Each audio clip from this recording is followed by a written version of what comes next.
La gestion des risques en milieu hospitalier est essentielle pour garantir la sécurité des patients, la qualité des soins et la pérennité des services de santé. Son approche préventive permet d'identifier, d'analyser et d'atténuer les menaces susceptibles de compromettre les soins, les ressources ou l'image de l'établissement. Dans ce contexte, des outils spécifiques tels que l'analyse des modes de défaillance et de leurs effets, AMDE, les matrices de risque et l'analyse des causes profondes sont utilisées. Ces méthodologies permettent d'évaluer les risques cliniques, erreurs médicamenteuses, infections nosocomiales, chutes, et non cliniques, risques financiers, juridiques ou technologiques, en priorisant ceux ayant le plus grand impact ou la plus forte probabilité d'occurrence. Par ailleurs, la traçabilité des événements indésirables et une culture de sécurité organisationnelle solide sont des éléments clés de la démarche. De plus, des systèmes de signalement interne,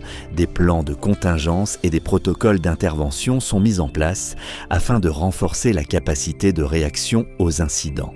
La participation active du personnel, la formation continue et l'évaluation périodique des indicateurs sont fondamentales pour maintenir un environnement de soins sûr. Toutefois, une gestion efficace des risques exige de surmonter des obstacles tels que l'absence d'une culture de prévention, la crainte de représailles de la part du personnel et le manque de systèmes d'information intégrés. L'amélioration continue repose sur la transparence, un leadership engagé et la mise en œuvre de changements structurels fondés sur des données probantes. En effet, l'intégration d'une politique de gestion des risques robuste permet de réduire les événements indésirables, d'optimiser les ressources, de garantir la conformité réglementaire et de renforcer la confiance entre patients et professionnels. Elle favorise ainsi un modèle de soins proactifs, résilient et axé sur la sécurité, qui devient un principe transversal à l'ensemble de l'organisation.